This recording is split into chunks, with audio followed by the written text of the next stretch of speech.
यानंतर महत्त्वाच्या घडामोडी आपण पाहणार आहोत 15 बातम्या 15 रिपोर्टरच्या माध्यमातून।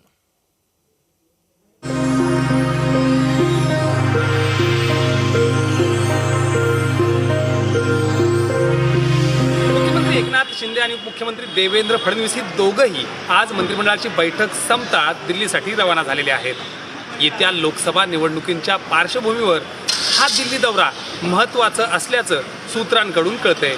एकंदरीत आत्तापर्यंत लोकसभाच्या कोणकोणत्या मतदारसंघाची परिस्थिती काय, नेमकं कोणाच्या जागेवर कितपत शिंदे गट असेल, राष्ट्रवादी असेल किंवा भाजपचा उमेदवार किती स्ट्रॉंग कॅन्डिडेट ठरू शकतो याचा संपूर्ण आढावा हा केंद्रीय भाजपच्या हाती देणं हाच या बैठकीचा उद्देश असल्याचं पहिल्यांदा कळतंय। सध्याची परिस्थिती पाहता राज्यात शिंदे, फडणवीस आणि पवार सरकार अस्तित्वात आल्यानंतर खास करून अजित पवार यांचा 3 महिन्यांपासून मंत्रिमंडळात समावेश झाल्यापासून संमिश्र अवस्था ही राज्यात पाहायला मिळते। अनेकांना अजित पवार यांचं सोबत येणं पटलं नसलं तरी केंद्रीय भाजपला मात्र अजित पवार आल्यानं लोकसभेला मोठा फायदा होईल असंच वाटतंय आणि त्यामुळं 3 महिन्यांमध्ये राज्यातील लोकसभा निवडणुकांमध्ये नेमकं कोणाचं पारडं किती जड याचा संपूर्ण आढावा केंद्रीय भाजपच्या पुढे ठेवला जाईल।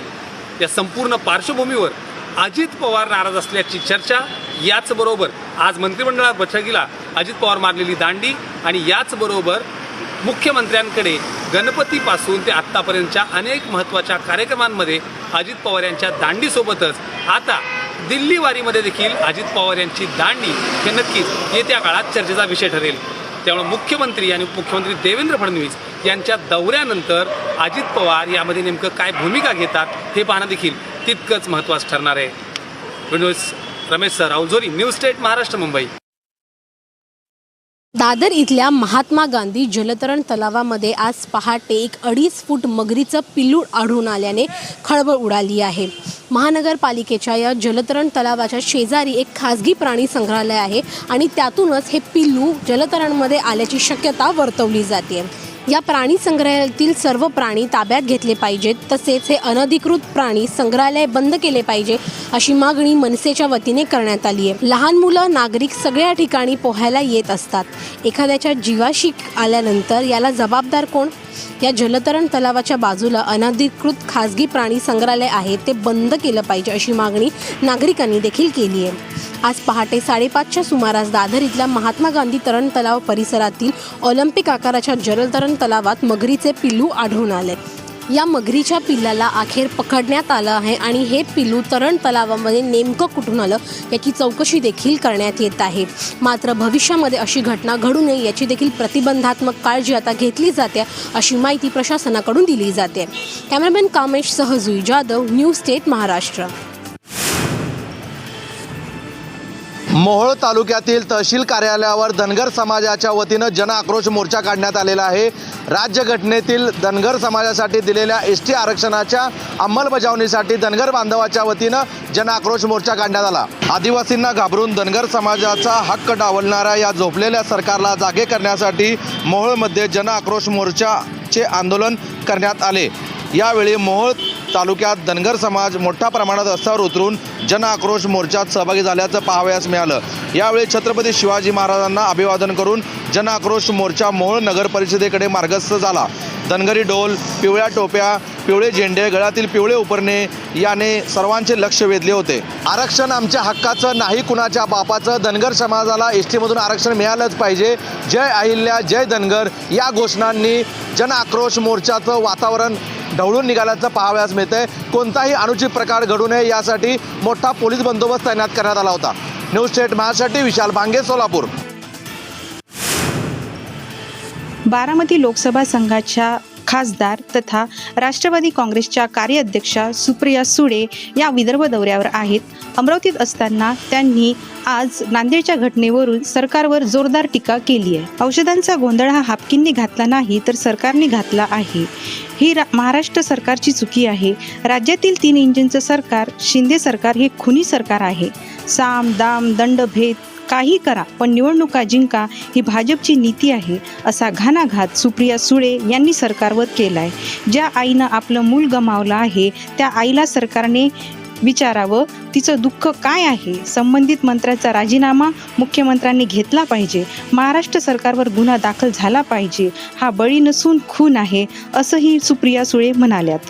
3 महिन्यात तुमचं ट्रिपल इंजिन सरकार आल्यापासून कुठली चांगली कामं झाली ती कोणीतरी मला सांगा. आणि हा जो बळी झालेला आहे ह्याला पूर्णपणे जबाबदार महाराष्ट्र सरकार आहे आणि मुख्यमंत्र्यांनी त्या डिपार्टमेंटच्या मंत्र्याचा राजीनामा घेतला पाहिजे. कारण 25 लोक दगावली आहेत आणि त्यात 12 मुलं आहेत. त्या आईला काय उत्तर देणार तुम्ही? याच वेळी बोलताना सुप्रिया सुळे यांनी शेतकऱ्यांच्या प्रश्नावरून सुद्धा सरकारवर टीका केली आहे. हे सरकार शेतकऱ्यांच्या विषयी अतिशय असंवेदनशील आहे. शेतकऱ्यांचं कंबरडं मोडण्याचा घाट हे सरकार करतेय असं अमरावतीत सुप्रिया सुळे बोलल्यात. अमरावतीहून उज्ज्वला सुटे, न्यूज स्टेट महाराष्ट्र. शासकीय वैद्यकीय महाविद्यालयात मागील 24 तासांमध्ये 24 रुग्णांचा मृत्यू झाल्याची घटना समोर आल्यानंतर एकनाथ शिंदे गटाचे हिंगोली लोकसभेचे खासदार हेमंत पाटील हे नांदेडच्या शासकीय वैद्यकीय रुग्णालयात दाखल झाले. यावेळी त्यांनी विविध विभागांची पाहणी केली आणि या पाहणीमध्ये त्यांना स्वच्छतागृह अत्यंत अस्वच्छ असल्याचं जाणवलं. ज्या वार्डामध्ये बालकांचा मृत्यू झाला त्या वार्डाला देखील त्यांनी भेट दिली आणि त्या ठिकाणी असलेल्या अनेक टॉयलेट्सला कुलूप दिसलं. तर ज्या युरिनल्स होत्या त्या युरिनल्समध्ये पूर्णपणे घाण दिसली, ज्यामुळे ते युरिनल चोकअप होते. यानंतर भडकलेल्या खासदार हेमंत पाटलांनी रुग्णालयाचे डीन डॉक्टर श्याम वाकोडे आणि विभाग प्रमुख डॉक्टर कैलास राठोड यांना त्यांच्या हातात झाडू देऊन या संपूर्ण टॉयलेटची स्वच्छता करायला लावली. एवढ्यावरच हेमंत पाटील न थांबता त्यांनी थेट मुख्यमंत्र्यांकडे संपूर्ण डॉक्टरांवरती सदोष मनुष्यवधाचा गुन्हा दाखल करण्याची मागणी केली आहे. Yogesh Latkar, news state Maharashtra, Nanded. आरक्षण दिल्याशिवाय मी मागे हटणार नाही आणि तुम्ही मागे हटू नका असं आवाहन मनोज जरांगे पाटील यांनी सभेदरम्यान केले. माजलगावात मनोज जरांगे यांची सभा पार पडली. त्यावेळी जरांगेंनी हे वक्तव्य केले. सरकारला वेळ दिला नसता तर त्यांनी आरक्षणाचं खापर मराठा समाजाच्या माथ्यावर मारलं असतं. त्यामुळे सरकारने मागितल्यापेक्षा 10 दिवस जास्त वेळ दिला आहे. मराठा समाजाच्या आरक्षणासाठी केलेली एकजूट कुणीच फूट पाडू शकत नाही असंही मनोज जरांगे पाटील म्हणाले. तर मराठा समाजाच्या तरुणाने कायदा हातात घ्यायचा नाही, कुठेही जाळपोळ करायची नाही. असे प्रकार केल्यास गुन्हा दाखल झाल्यानंतर नोकरी मिळणार नाही असं आवाहनही जरांगे यांनी मराठा समाजातील तरुणांना केले. आपल्या मराठ्याच्या पोरांना नोकरीसाठी आरक्षणाची आवश्यकता आहे असंही जरांगे म्हणाले. त्यामुळे आता शांततेच्या मार्गाने आंदोलन करून शासनाकडून आपल्या आरक्षण मिळवायचं आहे असं माजलगावच्या सभेत बोलताना जरांगे पाटील म्हणाले. Dnyaneshwar Londhe, news state Maharashtra. भाजपा आमदार मनीषा चौधरी आणि शिवसेना कार्यकर्त्यांनी मुंबई येथील दहिसर पश्चिम इथल्या तारेमार्ग BMC शाळेत अचानक भेट दिली आहे. या शाळेत दिल्या जाणारा मध्यान्ह भोजनात अनियमितता आढळली आहे. शाळेत पोहोचल्यानंतर आमदार मनीषा चौधरी यांनी मिड डे मील तपासलेत. यावेळी त्यांना मिड डे मीलमध्ये खिचडी सापडली, जे आजचे माध्यान्ह भोजन होते. आमटी भात आणि भाजी, मात्र त्याऐवजी खिचडी देण्यात आल्याचे समोर आले, ज्यामध्ये 6 ते 10 मुलांना खिचडीचे 4 बॉक्स देण्यात आले. त्यामुळे 250 मुलांना खिचडी मिळू शकली नाही अशी प्रतिक्रिया या भेटीनंतर आमदार मनीषा चौधरी यांनी दिली आहे. या भोजनात भाज्या, कडधान्य आणि इतर प्रकारच्या गोष्टी असणे गरजेचे आहे, पण खिचडीत कोणत्याही प्रकारची भाजी नव्हती असंही मनीषा चौधरी म्हणाल्यात. आमदार मनीषा चौधरी यांनी कोणत्या संस्थेमार्फत हा भोजन दिला जातो याची माहिती दिली आहे.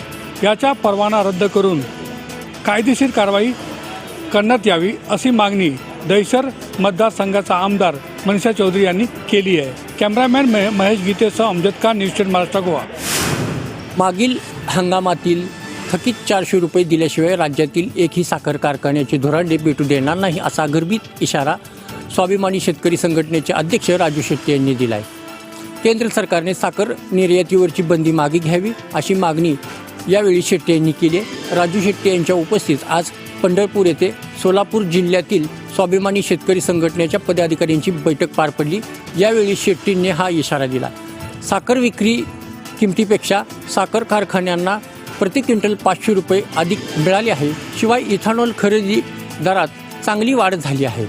त्या हिशोबाने साखर कारखान्यांनी प्रति टन 400 रुपये द्यावे, अन्यथा कारखान्याच्या विरोधात आंदोलन करू असा इशारा राजू शेट्टी यांनी दिला आहे. साखर कारखान्यांना राज्य सरकारने थकीत हमी देऊ नये या अजित पवाराच्या भूमिकेचे शेट्टे यांनी समर्थन केले, तर पंकजा मुंडे यांच्या साखर कारखान्याचा GST थकीत असेल तर तो भरला पाहिजे असं सांगत कारवाईचे समर्थन माजी खासदार राजू शेट्टी यांनी केलेलं आहे. Pandharpur, Arun Babar, news state Maharashtra. गोकुळ दूध संघाच्या वतीनं गायीच्या दूध खरेदी दरात 2 रुपयांनी कपात करण्यात आली आहे. त्यामुळे दूध उत्पादक शेतकरी चांगले आक्रमक झाले आहेत.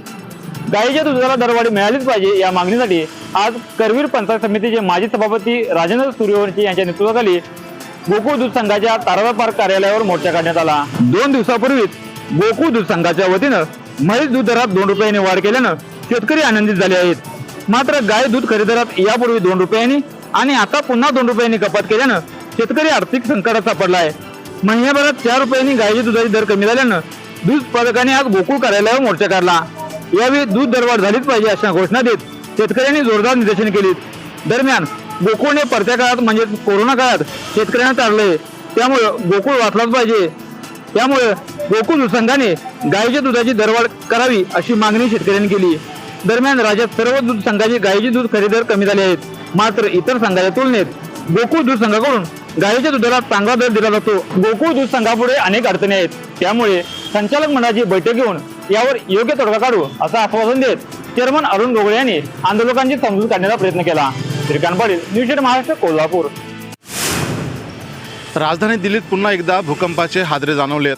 काही दिवसांपूर्वी दिल्लीतील आसपासच्या परिसरात भूकंपाचे धक्के जाणवले होते. यानंतर आजही नेपाळमध्ये 6.2 रिश्टर स्केलचा भूकंप झालाय. या भूकंपामुळे दिल्ली NCR प्रदेशासह उत्तर भारतातील अनेक भागांमध्ये जोरदार हादरे जाणवले. सेंटर फॉर सिस्मॉलॉजीच्या माहितीनुसार दुपारी 2:20 4.2 रिश्टर स्केलचा पहिला भूकंप झालाय. त्यानंतर 6.2 रिश्टर स्केलचा भूकंप दुसरा भूकंप झालाय. या भूकंपामुळे दिल्लीसह आसपासच्या परिसरात अनेक वेळा धक्के जाणवलेत. यामुळे लोकांमध्ये भीतीचं वातावरण पसरलंय.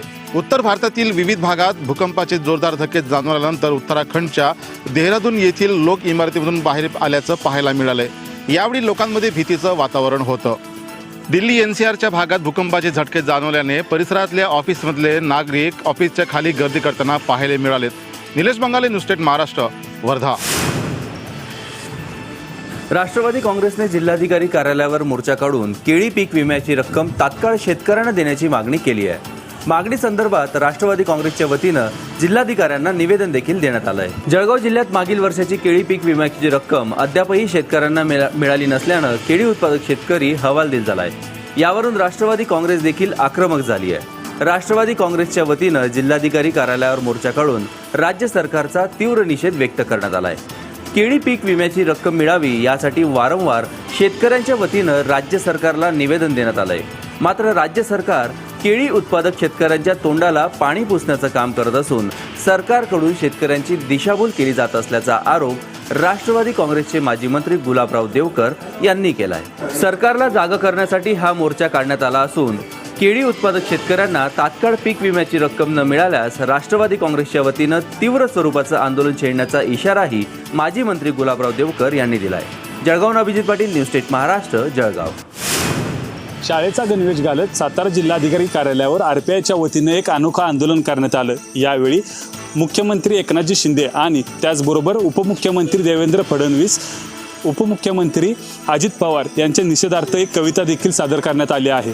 महाराष्ट्र शासनाने जिल्हा परिषदच्या शाळा बंद करण्याचा जो निर्णय घेतला आहे त्या निर्णयाच्या विरोधात आज साताऱ्यात RPI आक्रमक झाल्याचं पाहायला मिळालं. जिल्हाधिकारी कार्यालयात RPIच्या पदाधिकाऱ्यांनी शाळेच्या मुलांच्या गणवेशात येऊन शासनाच्या धोरणाचा विरोध अनोख्या पद्धतीने निषेधात केला आहे. यावेळी जिल्हाधिकारी जितेंद्र दुडी यांच्या दालनाच्या बाहेर सुद्धा बसून त्यांनी निषेध केला. यावेळी मुख्यमंत्री एकनाथ शिंदे, उपमुख्यमंत्री देवेंद्र फडणवीस आणि उपमुख्यमंत्री अजित पवार यांच्या विरोधात कविता देखील सादर केली आहे. या RPIच्या कार्यकर्त्यांनी शाळेचा गणवेश घालत केलेलं आंदोलन सर्वांचं लक्ष वेधणारं होतं. कॅमेरामॅन स्वप्नील गावाळेसह वैभव बोडके, न्यूज स्टेट महाराष्ट्र, सातारा. आगामी निवडणुकीनंतर नरेंद्र मोदी यांना पंतप्रधान बनवायचं आहे आणि हा आपला संकल्प आहे. नरेंद्र मोदी पंतप्रधान झाले पाहिजे हे केवळ भाजपसाठी नाही तर भारतासाठी महत्त्वाचं आहे असा विश्वास राज्याचे उपमुख्यमंत्री आणि भाजप नेते देवेंद्र फडणवीस यांनी आपल्या कार्यकर्त्यांना दिला. याच वेळी बोलताना उपमुख्यमंत्री देवेंद्र फडणवीस यांनी राहुल गांधी यांची इंडिया आघाडी आपल्याला लढा देऊ शकत नाही. लोक ज्यावेळी मोदीजींचा विचार करतात त्यावेळी राहुल गांधी यांच्याबाबत लोकांच्या मनात ते लढा देऊ शकत नाही हे पक्क आहे असं म्हटलंय. इंडिया आघाडीत आपापसात वाद आहे. आतापासून यांची स्थिती अशी आहे की एकत्र राहू शकत नाही. यांच्यातील एकही जण राष्ट्रीय नेता नाही जो मोदीजींना तोंड देऊ शकेल असे म्हणत देवेंद्र फडणवीस यांनी टोला लगावलाय. दोन्ही निवडणुकांमध्ये लोकसभेच्या 40च्या वर जागा मिळवल्या. 42-43 जागा आपण या ठिकाणी मिळवलेल्या आहेत आणि याही वेळी आपण सगळ्यांनी जर योग्य मेहनत केली तर आत्तापर्यंतचे सगळे रेकॉर्ड आपण तोडू शकतो अशा प्रकारचं वातावरण या ठिकाणी आहे. भाजपच्या कार्यकर्त्या मेळाव्यामध्ये उपमुख्यमंत्री देवेंद्र फडणवीस यांनी देखील मार्गदर्शन केलं आणि महत्त्वाची प्रतिक्रिया दिली. इंडिया आघाडीमध्ये एकही राष्ट्रीय नेता नाही असा टोला देखील त्यांनी यावेळेला लगावला. कॅमेरामॅन कामेशसह जुई जाधव, न्यूज स्टेट महाराष्ट्र. संजय राऊतला चिरडायला आर्मीची काय गरज आहे? खटमाला आहे ते. राहिला विषय शिवतीर्थाचा. शिवतीर्थावर बाळासाहेबांच्या विचाराची सभा होईल. शिवतीर्थावरून संपूर्ण देशाला, जगाला बाळासाहेबांनी हिंदुत्वाचा विचार दिलेला आहे, काँग्रेसचा विचार मांडायला नाही.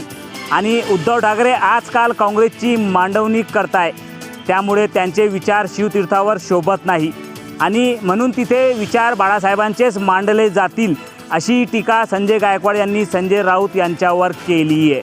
आम्हाला चिरडून टाका, आर्मी बोलवा, पण आमचा दसरा मेळावा हा शिवतीर्थावरच होईल असं थेट आवाहन खासदार संजय राऊतांनी शिंदे गटाला दिल्यानंतर शिवसेनेचे आमदार संजय गायकवाड यांनी खासदार संजय राऊतांवर जहरी टीका केली आहे. तर शिवतीर्थावर शिवसेनेची सभा होणार असल्याचा विश्वासही आमदार संजय गायकवाड यांनी दिला आहे.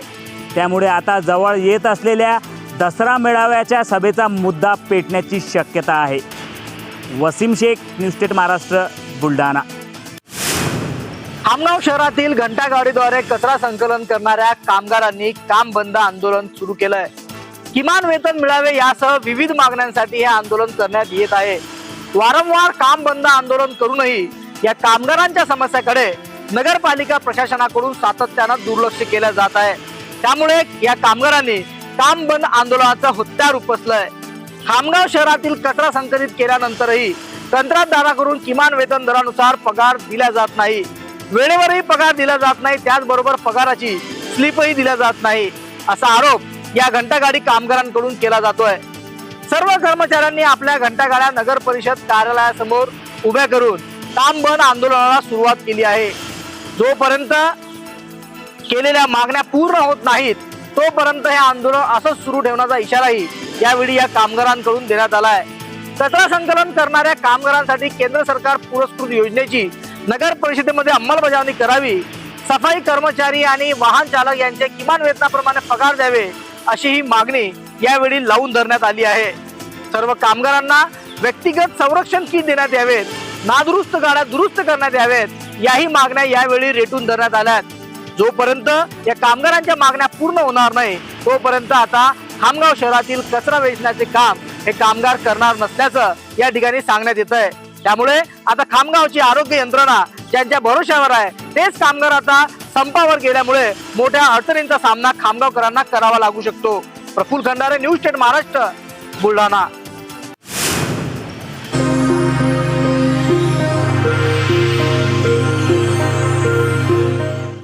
आता एक मोठी बातमी इथे मुख्यमंत्री एकनाथ शिंदे आणि उपमुख्यमंत्री देवेंद्र फडणवीस